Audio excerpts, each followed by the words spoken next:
Como saben, estamos muy metidos en el ámbito del análisis morfológico y bueno, en realidad, como nos quedan poquitas clases para nuestra primera prueba, decidí no adelantar o no pasar nuevos contenidos, sino que dedicarle estas clases, la de hoy, la del viernes y la del lunes, a terminar de afinar pues, las cuestiones del análisis morfológico, ver unos fenómenos que inciden también en este procedimiento para llegar a los componentes de la palabra, que, que son que inciden también en que esto a veces no sea tan fácil o que pueda tener algunos fenómenos relacionados, y no pasar nuevo contenido sino hasta después de la prueba y luego después del 18, ¿no? Para que una vez que se hayan fondeado en su casa, hayan invitado a los 5 amigos que van a invitar, eh, podamos ya comenzar con un contenido nuevo. ¿Bien? Así que voy a empezar a compartir pantalla. Y les dejé una pequeña tarea para el día de hoy, el análisis de estas palabras. Uy, perdón, se me fue la... Ahora sí.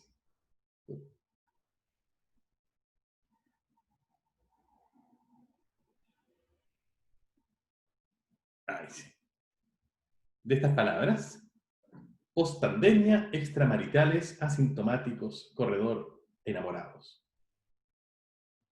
Iba a poner más palabras relacionadas con el COVID, pero pues pensé que podía ser un poco deprimente. Qué bonito lo de Ludwika, ¿cierto? Pandemia viene de panda, lógicamente. Bueno, eso es... ¿A qué corresponde esta propuesta de Ludwika? Anaí pensó lo mismo. Bueno, sabemos que no viene de panda, ¿eh? Creo.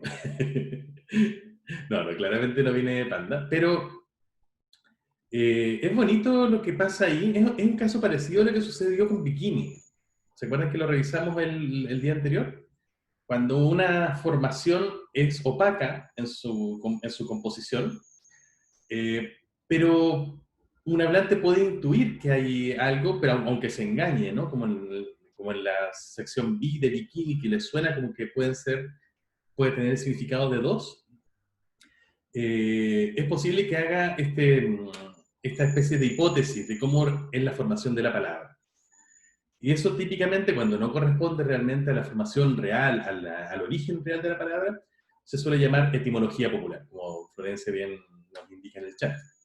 Y técnicamente en morfología se indica que cuando una persona o una comunidad lingüística hace un análisis morfológico que no corresponde realmente al análisis de esa palabra, ya que esa palabra perdió su transparencia, ese procedimiento en particular se llama reanálisis. Es decir, como un segundo análisis que se hace frente al verdaderamente original. Tengo de hecho un ejemplo que les puedo mostrar. Hemos tratado harto de esto, pero... ¿Saben qué es eso? Bueno, lo dice arriba, así que ahí pueden hacer trampa. Bueno, esa es una miniatura medieval. ¿Qué significa miniatura?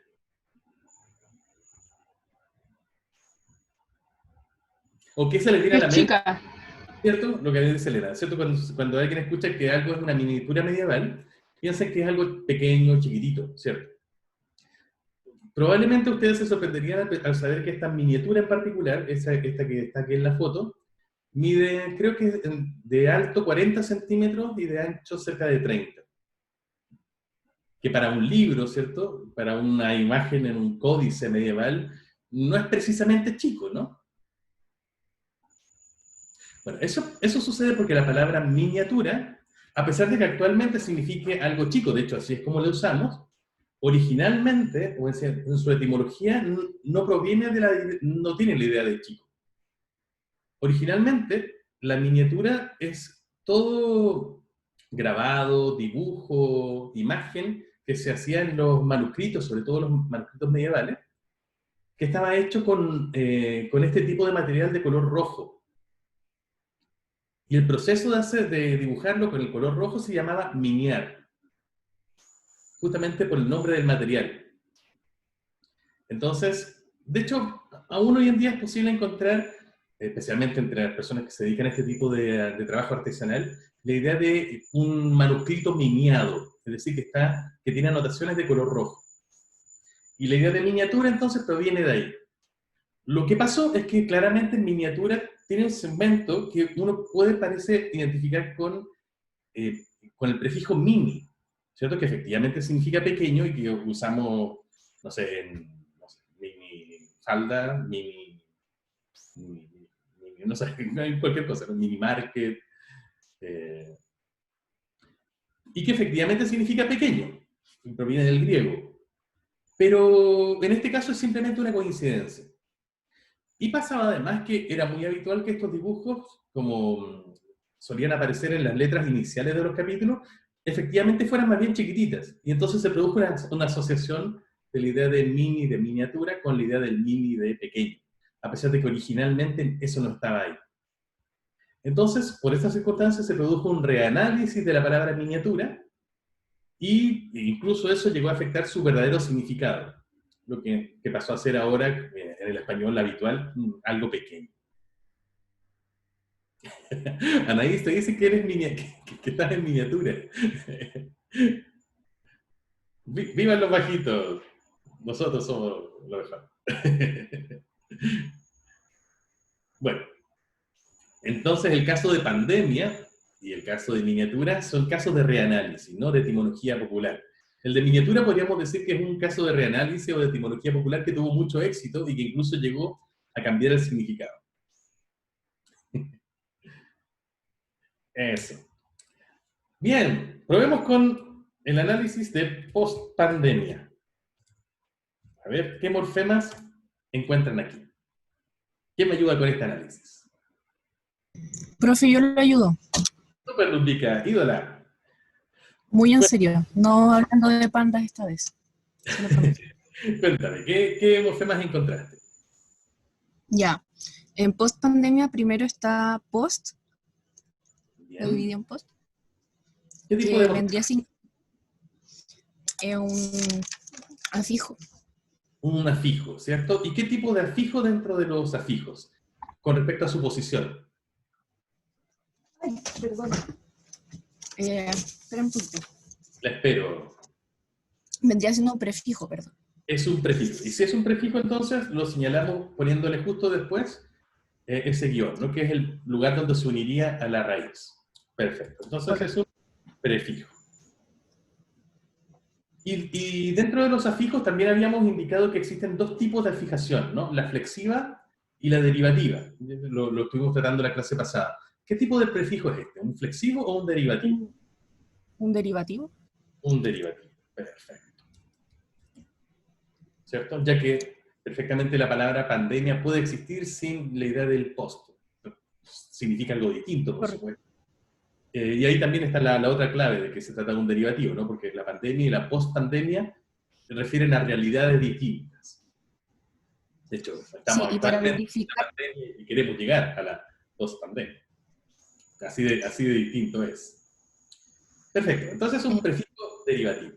Perdón, Lutica, adelante. sí, para verificarlo se ocupan palabras con post-apocalipsis o post-mortem.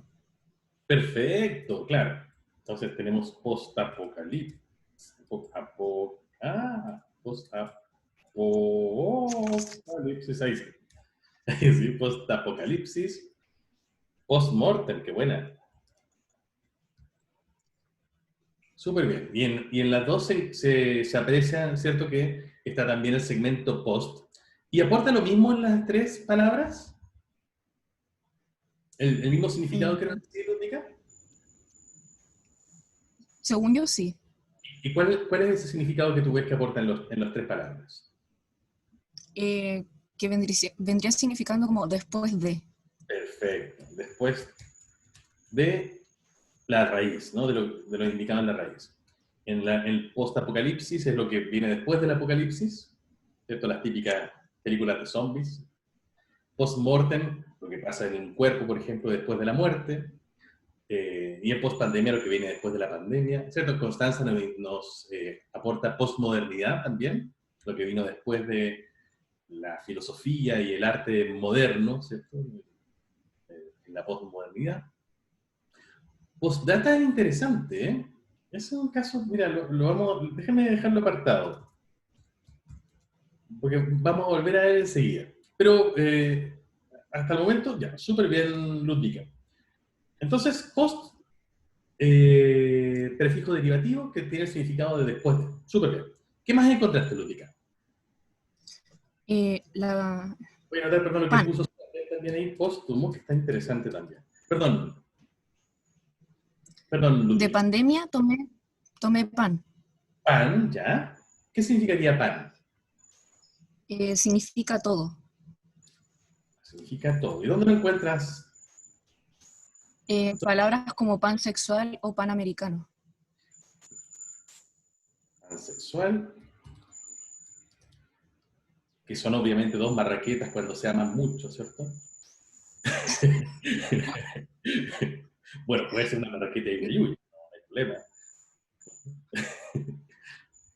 No, obviamente pansexual, ¿cierto? Alude a esta orientación sexual que, bueno, bueno, ahí ayudamos un poquito, Ludwig. ¿Cuál es la orientación sexual Que de la como que pansexual?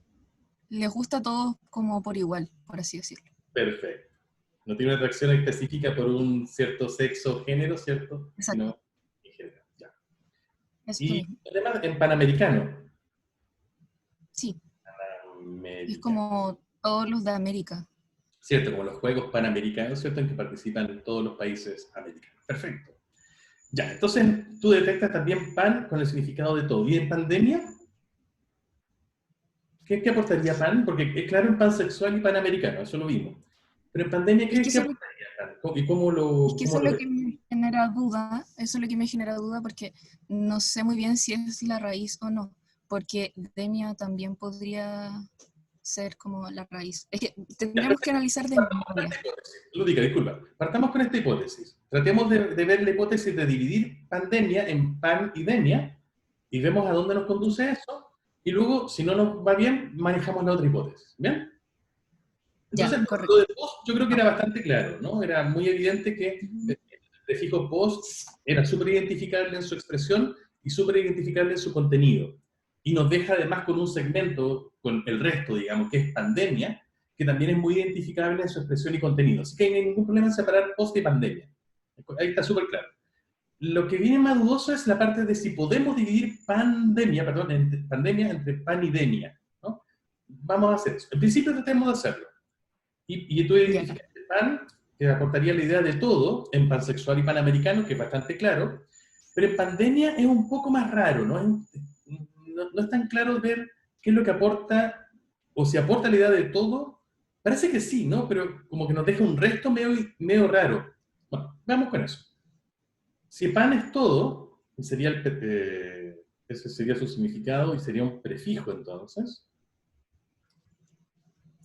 ¿Sería un prefijo también derivativo o flexivo, Ludwika? Eh, yo diría que flexivo, quizás. ¿Por qué Eh, flexivo? Trata de argumentar a favor perdón, de él. ¿Perdón? estoy mintiendo, espera. Es que mi gato me está molestando, entonces me está costando concentrarme. Eh, Hay una pregunta es que interesante de no, Javier. en este caso creo que sería más derivativo, pero creo que igual depende mucho como del rol no sé. Eh, ¿por qué, por qué piensas que puede ser derivativo tratemos de aportar razones? ¿Por qué podrías pensar que es flexivo o por qué podríamos pensar que es derivativo? Es que, por ejemplo, si demia vendría siendo la raíz, ¿Ya? eh, sería derivativo porque también, al igual que en pan sexual o en panamericano, como que estaría agregando información respecto de Cierto. esa Pero, por raíz. ejemplo, yo diría que en pansexual es muy evidente que pan es un derivativo, porque sexual es distinto a pansexual, son dos adjetivos, dos características distintas, ¿cierto? Es Sí, distinto, por ejemplo, un vínculo sexual que un vínculo pansexual. Entonces, el significado que aporta pan hace que la palabra cambie completamente, o en buena parte su significado original y le da un significado nuevo. Y también, y esta es la parte quizás más importante, sexual puede perfectamente funcionar sin la necesidad de tener el segmento pan, ¿no? Es decir, puede existir la palabra y actuar como un adjetivo, aunque no tenga el segmento pan. Y eso es lo propio justamente de los derivativos. Entonces vamos a poner aquí prefijo derivativo. Esto es todo como hipótesis, ¿no? Ya sabemos que tenemos algunas cositas. Oye, voy a copiar la pregunta de Javiera. Me están llenando de preguntas interesantes, así que... Pero las voy a tratar en un ratito, ¿ok? Ya, perfecto. Lo mismo en Panamericano, ¿no? Si yo tengo no sé, un encuentro americano, puede ser entre dos países o tres países de América, pero si es panamericano tiene que necesariamente ser de todos los países de América. Entonces, la palabra americano puede existir y funcionar como adjetivo, ¿cierto? Independientemente de si tiene o no el prefijo pan. Y eso nos muestra entonces que es derivativo. Una pista, esto ya pista tipo trampa, anótenlo en la palma de la mano, torpedo. En español, solamente los sufijos son flexivos. Solamente tenemos flexión en los sufijos. Y esto curiosamente es así en la mayor parte de las lenguas. No es imposible que una lengua tenga prefijos flexivos.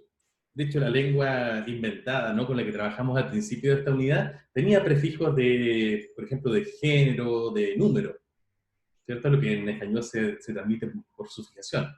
Y hay lenguas también que tienen prefijos para indicar categorías gramaticales parecidas a esta. Pero lo más habitual en la mayor parte de las lenguas del mundo, la información flexiva, la información obligatoria, tiende a ubicarse después de la raíz.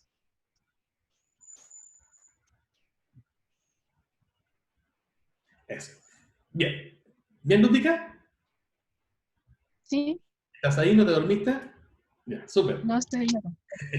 Súper. Entonces, pan, sigamos con la hipótesis, sería el prefijo derivativo que tiene el significado de todo.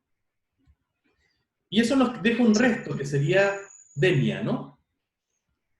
Sí, Perfecto. ¿Y qué sería demia? ¿Dónde más la podemos encontrar? en palabras como epidemia o endemia. Epidemia, claro, ¿cierto? ¿Ya? ¿Dónde más? O endemia. Perdón, no te lo escuché. Endemia. Endemia, claro.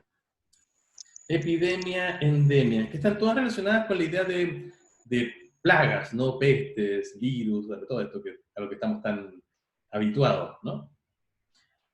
Sí. ¿Y qué aporta demia en pandemia, epidemia, endemia? Porque podemos claramente ver que hay una semejanza formal entre las tres palabras. La parte demia está, efectivo, eso es efectivo. Pero, ¿qué aporta? Allí me genera una duda porque sé que demia o demi viene como de demos, que vendría siendo como gente, pueblo, y eso vendría como significando en sí como enfermedades del pueblo, por eso se asocia a pandemia, Ahí está, endemia, etc. también el chat, ¿no? Como conjunto de gente, como lo encontramos en democracia también, ¿no? O como en demografía, por así decirlo. Demografía, es cierto. Pero El punto es que es aquí sí, la pregunta que tenemos que hacernos como analista, claro, es lo que nos está planteando Constanza. A ver, Constanza, toma el micrófono, por favor. ¿Por qué tú planteas que eso podría ser etimológico ya? Es que ya estamos como adentrándonos como en la palabra misma, como en su significado como anterior y no en el como está presente en las palabras que utilizamos ahora en el lenguaje. No sé si me explico. Sí, sí, te explicas muy bien. De hecho, aquí el criterio que tenemos que tener, ¿conocen ustedes la expresión la señora Juanita? Que se usa mucho en política. Florencia, creo que sí. ¿a qué se refiere? ¿Cuánto hablan los políticos de Como la... si cuando tratan de hablar como de alguien que no está dentro como de una clase privilegiada, como una persona como tú, así como una Exacto. persona normal que, no sé, trabaja en un kiosco Claro, y toma la micro. perfecto. ¿Cierto? Una persona, claro, que no está identificada con el mundo académico, con el mundo político, sino como el pueblo llano, podríamos decir. Bueno, lo que tenemos que preguntarnos nosotros ahora como analistas morfológicos es si la señora Juanita, ¿no es cierto?, sería capaz de ver en pandemia, porque claramente entiende qué significa pandemia, de hecho, especialmente en los últimos tiempos, que se ha usado mucho. Pero si una persona normal, que no tiene estudios lingüísticos, es capaz de ver la parte pan y la parte demos en pandemia, o si eso ya requiere de un conocimiento especializado. Eso no siempre es fácil determinarlo, ¿no? Pero yo creo que en un caso como este, podemos tender a creer que no es algo tan transparente, ¿cierto? Sino que más bien lo más probable es que una persona que escucha pandemia y que ya en estos meses se ha acostumbrado a usarla, y entiende, por supuesto, su significado, no llega a ese significado por la composicionalidad, es decir, no ve los componentes que perfectamente puedan haber estado ahí desde el punto de vista de la historia. ¿Cierto? Entonces, si bien yo creo que ustedes tienen razón, y que hacer un análisis un poco a caballo, ¿no? Un poco encabalgado entre lo morfológico y lo etimológico, demi efectivamente podría ser la raíz, que significa la idea, que aporta la idea de pueblo, de pueblo, que era un pueblo, era el quinto pueblo, que aporta la idea de pueblo como en griego, ¿no? Es dudoso que eso sea transparente para un hablante normal, para la señora Juanita, ¿no? Es más probable que eso requiera de conocimientos de lengua, ya sean conocimientos formales o simplemente por el interés de una persona en estas cuestiones, que no es tan habitual, ¿cierto? Para nosotros, por supuesto, que somos todos raros, y a nosotros nos interesan estas cosas del lenguaje, imagínense, levantarse a las 8:30 a ver cómo están hechas las palabras, ¿no? Claro, a nosotros nos parece más o menos normal, y podemos llegar a esta hipótesis que, en efecto, yo creo que en la historia tienen razón.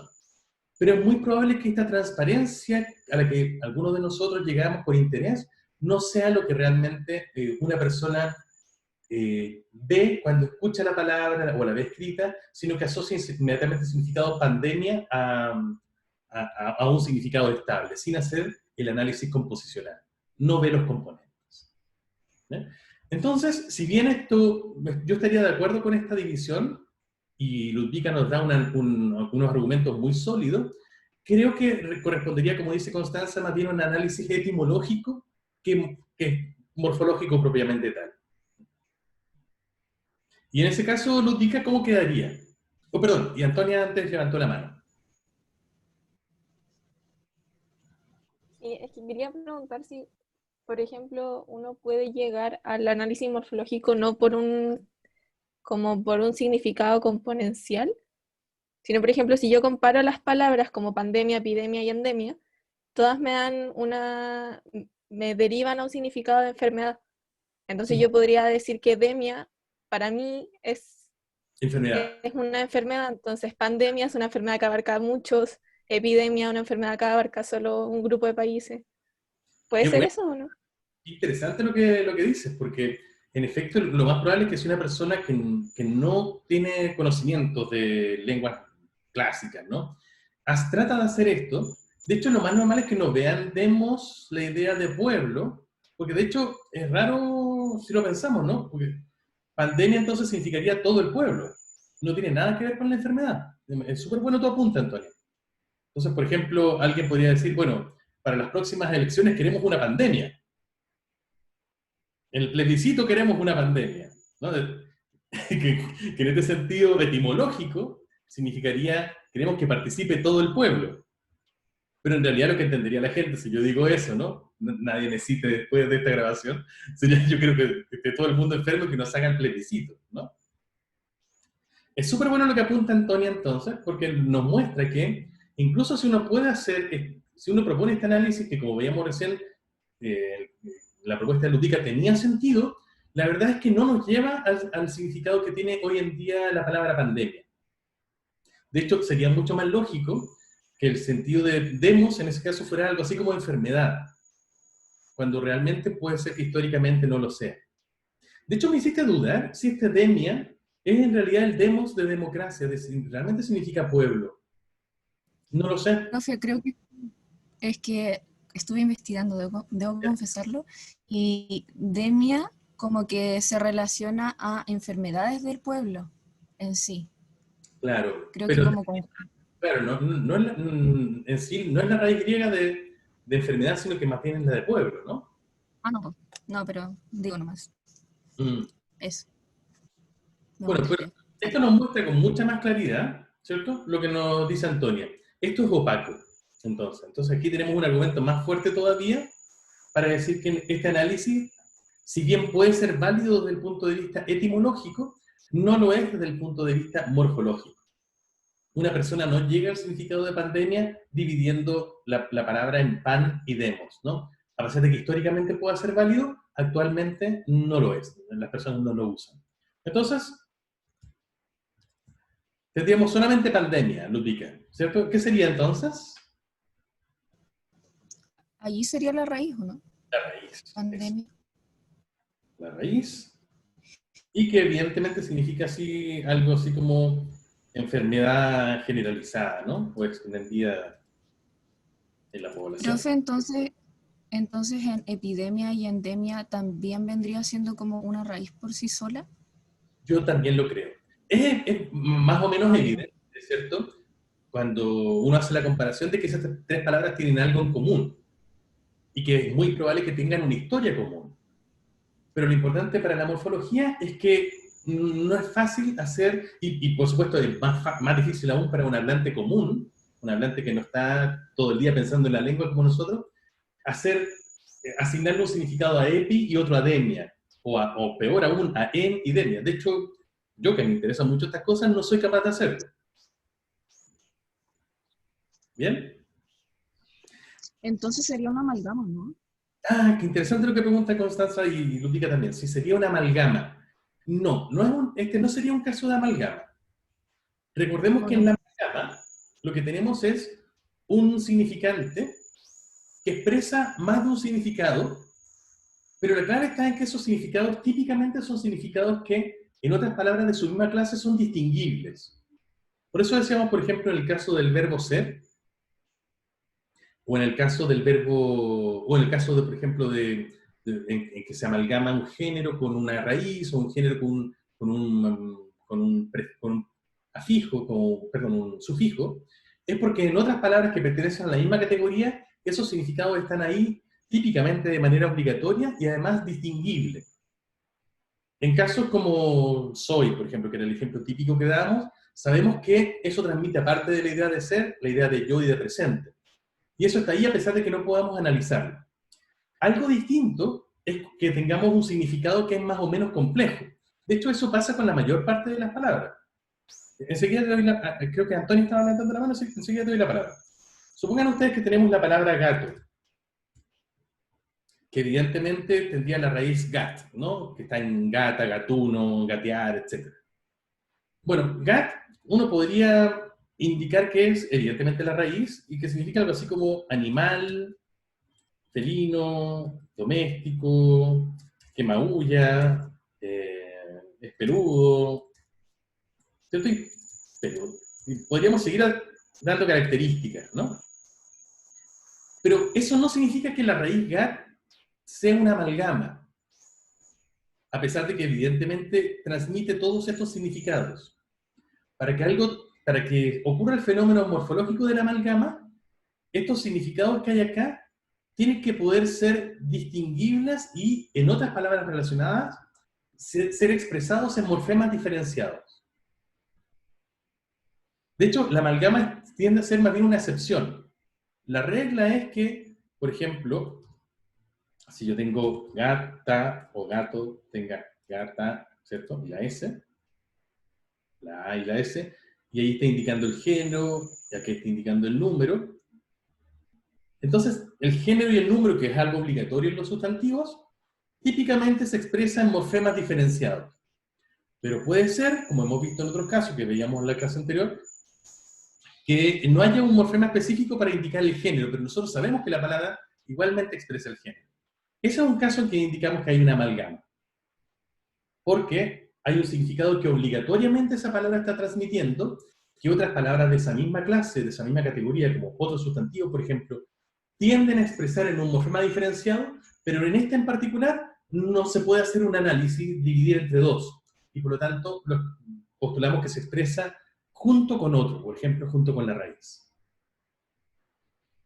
¿Bien? ¿Antonia? Y es que si en o sea, en los sustantivos tienen que estar los morfemas flexivos, en pospandemia debería haber una amalgama para indicar el género. Ah, eso es otra cosa, ¿cierto? O quizás a eso se estaba refiriendo Constanza. Y yo me fui en la volada en otra cosa, nada que ver. Vamos a eso entonces. Continuemos con Ludvika. ¿Ludvika? Oli, he Ahí. vuelto del invierno. Y entonces, Ya, sí. post-pandemia, ¿tiene solamente el prefijo derivativo y la raíz? O como nos dice Antonia, ¿tiene además género? Según yo no tiene género porque no existe un pandemia. Debe Perfecto. ser. Es cierto que eso es totalmente cierto. Uno no puede hacer la oposición pandemia-pandemia. Pero eso no significa que necesariamente que pandemia no tenga género. Fíjate que pasa lo mismo, supongo, con mesa, ¿no? Uno tampoco puede hacer la oposición mesa-meso. Pero mesa es femenino. ¿Y cómo lo sabemos? Carla lo dice muy bien, ¿no? Porque establece relaciones de concordancia con palabras femeninas, ¿cierto? Una mesa blanca, por ejemplo, y no un meso blanco. Y también una pandemia espantosa, ¿no? Y jamás un O la pandemia... pandemia también. Perdón. Ludvika. Como la pandemia también. Claro, la pandemia, una pandemia, esa pandemia, nuestras pandemias, etc. Tiene género, claro. Otra cosa que es lo que tú indicas muy bien, es que eso no sea tan claramente, que ese género no se esté expresando tan claramente en una vocal o en una terminación como en gata, ¿no? Porque en gata, gato se puede hacer la oposición, pero en pandemia no se puede hacer pandemia.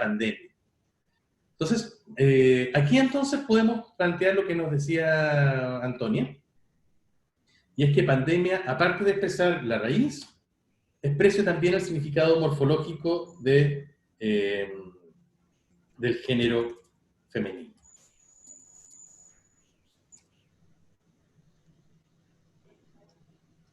¿Bien? Sí, Martina dice algo en el chat. Perdón. Martina nos dice que la palabra completa no tiene género. Es decir, si la palabra post-pandemia no lo tiene, ¿a eso te refieres, Martina?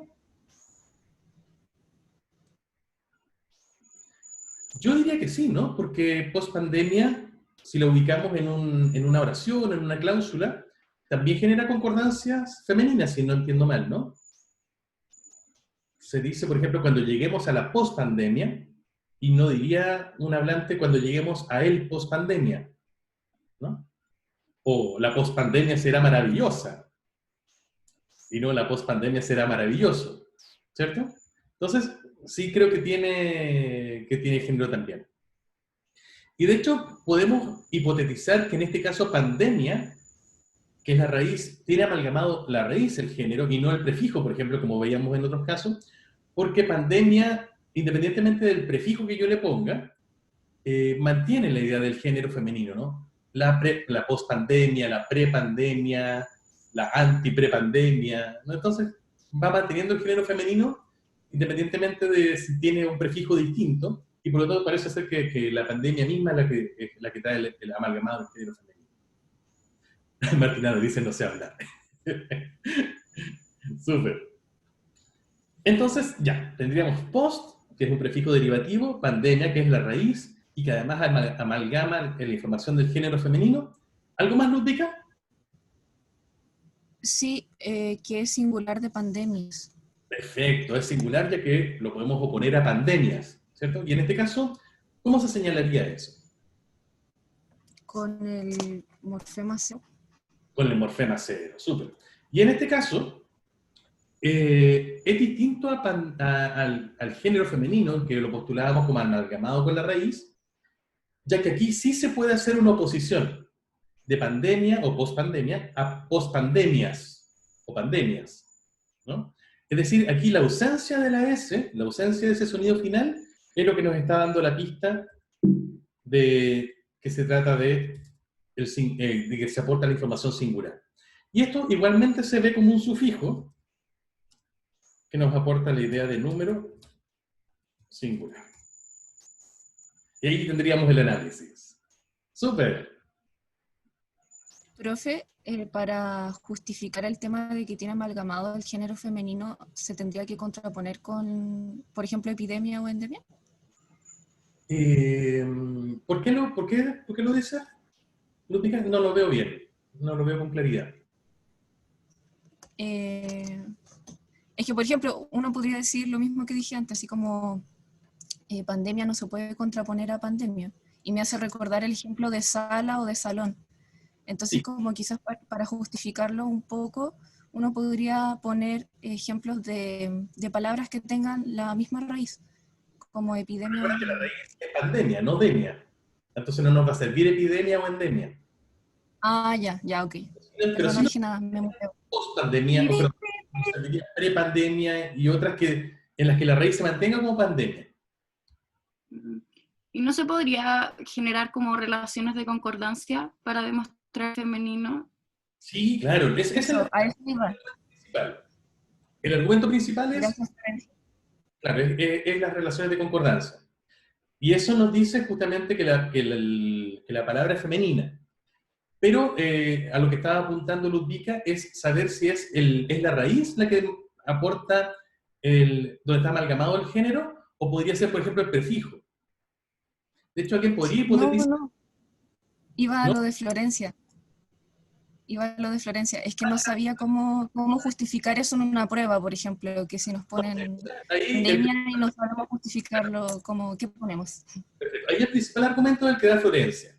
Si la palabra genera concordancias femeninas, claramente tiene género femenino en alguna parte, y eso hay que ponerlo. Pero la dificultad podría estar en dónde lo ubicamos. Porque una posibilidad es que el género femenino esté aquí en la raíz, amalgamado, y otra, que puede ser un poquito más loca, decir, por ejemplo, que puede estar en el prefijo. ¿Y cómo probamos eso? Si nosotros postulamos que el prefijo, por ejemplo, post, aporta también la idea de género femenino, supongan, trabajemos con esa hipótesis, lo que tendríamos que ver es si post, cada vez que aparece como un prefijo en otras palabras, esa palabra termina siendo femenina. Si es así, sería más o menos razonable pensar que post puede tener amalgamado el femenino. Pero no es así, ¿no? Porque post, por ejemplo, puede estar en palabras que son masculinas. Por ejemplo, a ver, posmodernismo, por ejemplo, que ustedes planteaban hace un rato. Es una palabra masculina y tiene el prefijo post. Entonces no sería tan razonable pensar que el post es el que lleva amalgamado el género femenino, porque no es tan claro que efectivamente siempre aporte esa información. En cambio, la palabra pandemia, en todas las veces en que aparece, aunque no sean muchas, ¿no? Pandemia, post-pandemia, pre-pandemia, no se me ocurren muchas más, pero siempre que aparece pandemia, la palabra termina siendo femenino. Entonces, femenina, perdón. Entonces, tiene más sentido pensar que es la raíz pandemia la que tiene amalgamada el género femenino, ya que siempre que ella aparece, en cualquier palabra, aporta la idea de femenino. ¿Se entiende, chicos? Todo claro. Mira, dos preguntas interesantes en el chat. La primera, Camila nos dice que ella aisló la A como si la A es la que transmitiera el género femenino. Bueno, eso no es imposible, pero es un poco polémico. Hay razones a favor y razones en contra. Y esto lo conversamos un poquito en alguna clase anterior. La razón en contra es que no se puede hacer la oposición tan clara entre pandemia y pandemio, ¿no? Como si se hace entre gata y gato y otros casos similares, en que es evidente que la A y la O, esa oposición, es la que genera entonces un morfema diferenciado. Eso está en contra. Sin embargo, está a favor la idea de que pandemia puede funcionar como raíz sin esa A. Por ejemplo, en un ejemplo que pone Yubitsa en el chat, que es pandémico. Ahí la raíz se mantiene solamente como la I, hasta la I quiero decir. ¿Cierto? No aparece la A. Entonces uno podría pensar, ya que en otras palabras que tienen el mismo significado, pandemia no aparece como pandemia, sino que como pandemia, quizás la A no es parte de la raíz, sino que efectivamente está ahí para dar el género femenino. Entonces, este es un punto polémico en morfología. Hay argumentos a favor de que se trata de un morfema diferenciado y que por lo tanto sería el género, y argumentos también en contra. Así que en realidad no hay una buena respuesta, sino que cada una tiene sus argumentos a favor y en contra. Camila, por favor. Ah, no, es que era por eso mismo, porque consideré pandémico y al decir post-pandémico ya cambiaba a género masculino. Me parece Entonces razonable. dejé la raíz como pandemia solamente. A mí me parece súper razonable. De hecho, y también el semestre pasado nos tuvimos que acostumbrar a esto, en gramática no es exactamente matemática, ¿no? No hay siempre una sola respuesta posible, sino que hay más bien hipótesis razonables. Y muchas veces tenemos hipótesis que son igual de razonables, que tienen argumentos de peso para cada lado, y, claro, y no es tan claro que haya una sola respuesta. Así que en términos de prueba, incluso en términos de discusión con otros gramáticos, no siempre hay una sola y simple solución, sino que hay más bien cuestiones que se pueden discutir. Y en este caso me parece la suya también, Camila, una propuesta razonable. ¿Bien? ¿Alguna duda más con esta? Ok, bueno, nos quedaron tres cositas en realidad, que habían puesto en el chat y que quiero... Bueno, perdón, antes de pasar a esa pregunta, entonces, tendríamos dos análisis posibles, a propósito de lo que nos decía Camila recién. Al que llegamos recién con el ejercicio que hicimos con Ludvika, y también podría ser entonces que tuviéramos post, no voy a repetirlo todo, bueno, lo voy a repetir porque es fácil. Copiar, pegar. Bien, esta es la ventaja del compu en vez de la pizarra. Pandemia, pero en que aquí no tendríamos amalgamado el género femenino y entonces ya sería la raíz pandemi, que aportaría el género, que sería un sufijo de género femenino,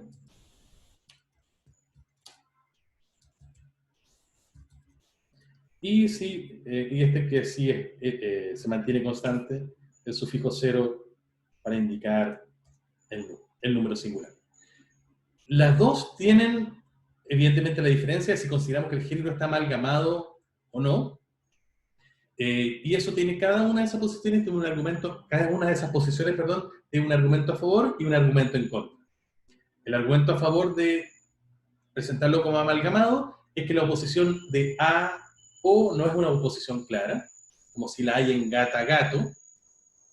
El argumento a favor de poner pandemia como la raíz y A como un morfema diferenciado es que tenemos palabras en que la raíz de pandemia no es pandemia, sino que es pandémico, en pandémico, por ejemplo. Entonces, hay un argumento a favor de cada una de estas divisiones. Y esto, de nuevo, es algo a lo que nos tenemos que habituar en gramática. No es tan exacto como algunas veces nos gustaría que fuera. ¿Bien? Lo importante es que ustedes sean capaces de presentar hipótesis como esta y presentar argumentos razonables a favor de su propuesta. Y la verdad, casi todo en la vida es así, chicos. Bien. Ludvika dice que no puede dejar de pensar. Profe, ¿Sí? una consulta. Es que, por ejemplo, cuando tenemos el número singular, tendríamos también que poner si es un morfema flexivo o si es derivativo, ¿o no? O sea, bueno, en este caso sería como flexivo, ¿no? Sí, sabes que tienes toda la razón, Constanza. En principio, claro, en principio, si uno quiere ser riguroso, detallista, tienes toda la razón que aquí deberíamos poner sufijo flexivo, perdón,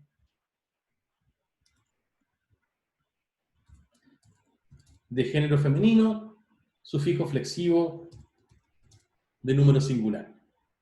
Si uno quiere ser lo más riguroso posible, tienes toda la razón.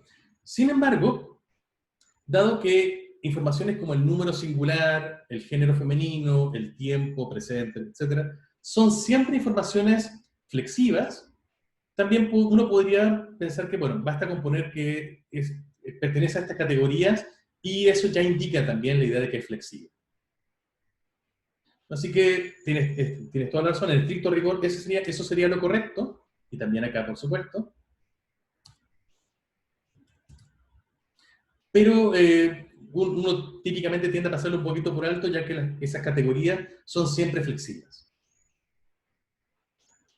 Sí, es que me causaba duda porque decía como, bueno, como está en la ausencia, como dije, no sé. Entonces por eso le preguntaba. Pero gracias. En la prueba pónganlo por si acaso, porque el profe es muy, muy mañoso.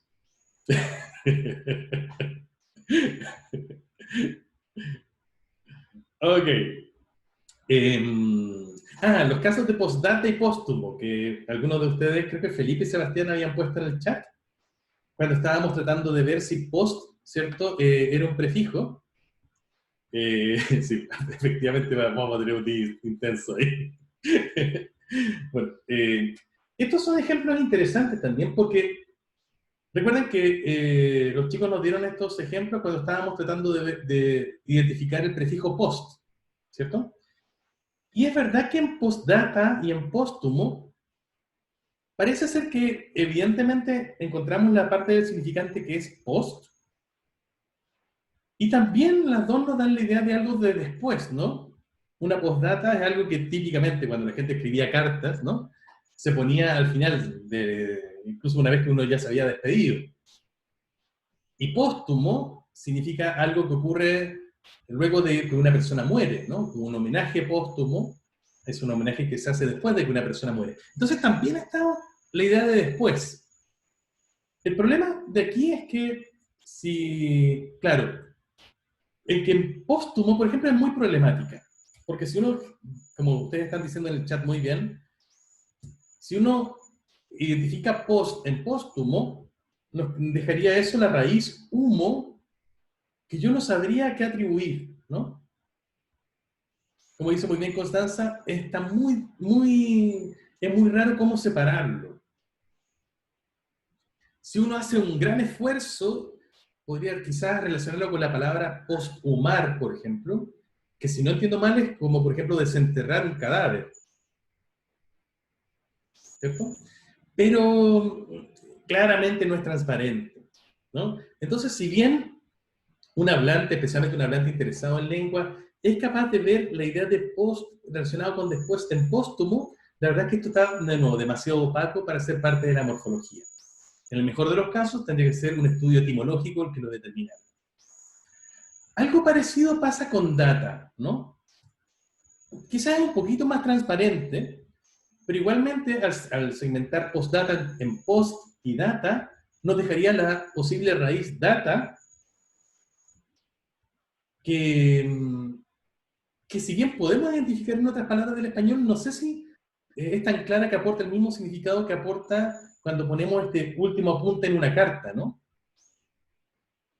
De hecho, ¿por qué se llama postdata a la postdata que uno pone, o solía poner en una carta?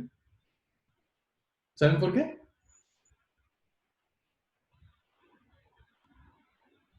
Claro, Constanza se imagina el data de la clase, ¿no? Como el data show, el aparato que muestra imágenes, ¿no? Y claramente no es eso. Aunque tenga alguna relación etimológica muy oscura. ¿Alguien tiene una hipótesis de por qué postdata? Sí, Yubitsa tiene la razón, ¿cierto? Data significa fecha en latín. Fíjense, la cuestión oscura. Y en muchas cartas, no es lo más habitual en español, pero en muchas cartas solía ponerse la fecha en que se había escrito al final de la carta. Nosotros solemos ponerlo al inicio, ¿no? Cuando se escriben cartas, cosa que tampoco es muy habitual. Pero lo habitual en siglos pasados era ponerlo al final. Y por lo tanto, la postdata era algo que ya se ponía después de la fecha, es decir, una vez que la carta se había terminado. Pero de nuevo, esto es muy oscuro, es muy etimológico.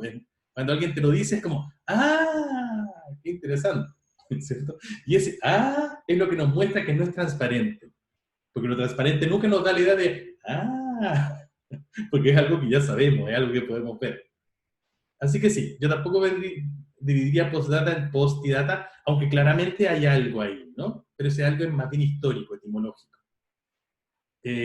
Javiera nos dice que ella usa PS, y eso es de postscriptum, que es más latino todavía, que es después de todo lo escrito, ¿no?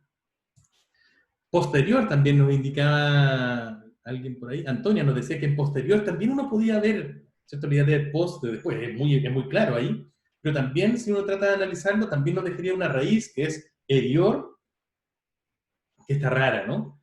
Claro, uno podría decir, pero tenemos anterior, y también es antes. Claramente no niego que ahí hay una historia común, pero lo más normal es que un hablante no llegue a su significado de la palabra ni posterior ni anterior, lo mismo en póstumo y las otras que estábamos viendo, analizando sus componentes. No es una palabra entonces con significado componencial. De nuevo, esto no siempre es fácil de determinar porque este hablante al que estamos haciendo referencia, esta señora Juanita, es una entelequia, ¿no? Algo que nosotros hipotetizamos, ¿no? No existe realmente. Lo que existen son hablantes reales y todos ellos tienen conocimientos distintos de la lengua, distintos intereses. Entonces no siempre estamos seguros de dónde están los límites.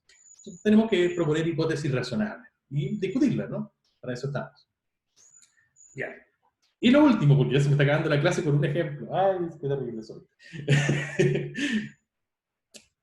Una pregunta que creo que hizo Yubitsa, ¿puede ser? Si que una palabra no tenga raíz y solo esté compuesta por afijos. ¿Fuiste tú, Yubitsa? ¿Fue alguien distinto? Bueno, no me acuerdo. La Javi hizo la pregunta. Ok. Esta es una pregunta súper chora, bien interesante. Porque efectivamente hay palabras que en principio uno podría decir que están compuestas solo por afijos, es decir, que no tienen una raíz que uno identifique como un elemento central, único y que tienda a aparecer solo en español. Por ejemplo, una palabra como democracia, que teníamos hace un rato. Una palabra como filosofía.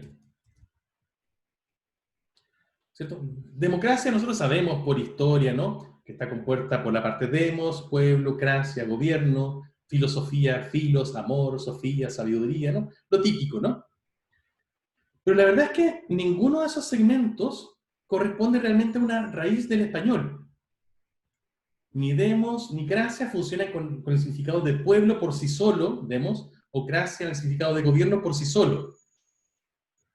Por ejemplo, si alguien quiere criticar al gobierno de turno, no dice tenemos una muy mala cracia, o algo parecido, ¿no?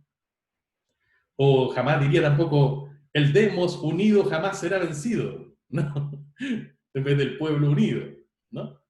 O filosofía, si uno sabe que a filo aporta la idea de amor, tampoco le diría a su pareja, por ejemplo, filo contigo, ¿no? Para indicar que la ama, ¿no? De hecho, significar dar el filo más bien lo contrario, ¿no? Como terminar con la pareja. Ni Sofía tampoco aporta por sí misma la idea de sabiduría como una raíz, en castellano, ¿no? Yo no le digo a alguien que admiro por sus conocimientos, qué Sofía que eres, o qué gran Sofía tienes, ¿no? Entonces, claramente, a pesar de que estas palabras tienen un significado más o menos identificable, no tendrían una raíz en estricto rigor. ¿Por qué? Bueno, esto sucede, voy a adelantar un contenido que vamos a ver en más profundidad en la próxima unidad, pero esto es porque estas no son palabras. No, miento, sí son palabras, pero no son palabras naturales, son palabras artificiales. Estas palabras no evolucionaron naturalmente en el español, sino que fueron creadas por alguien con un propósito específico. Y por supuesto pertenecen a ámbitos como la ciencia, la filosofía, el pensamiento, que no es el ámbito de trabajo o el ámbito de expresión del pueblo común, ¿no? De la señora Juanita, de nuevo. Entonces son palabras que alguien creó en un momento en particular porque quiso ponerle nombre a algo, y lo que hizo fue ir al griego, ir al latín, ir a una lengua de prestigio, una lengua clásica, para bautizar eso, generalmente trayendo algunos de sus componentes. Esto lo vamos a ver más adelante, que tiene el nombre de una confijación.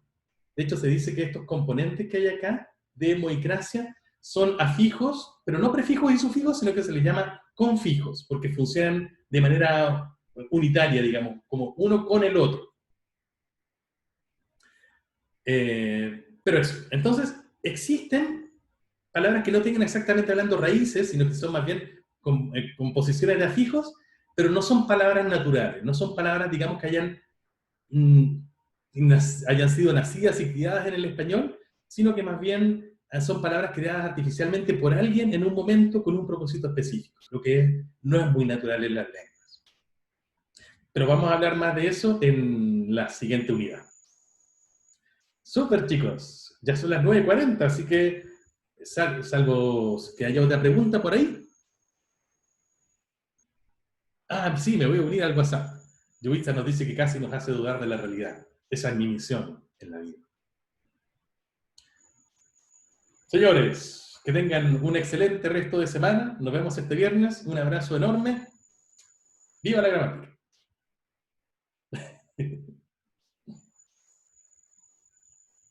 Chao, profe. Chao. Besito. Chao, profe. Gracias. Perdón por ese análisis tan feo, profe. Está hermoso. Adiós.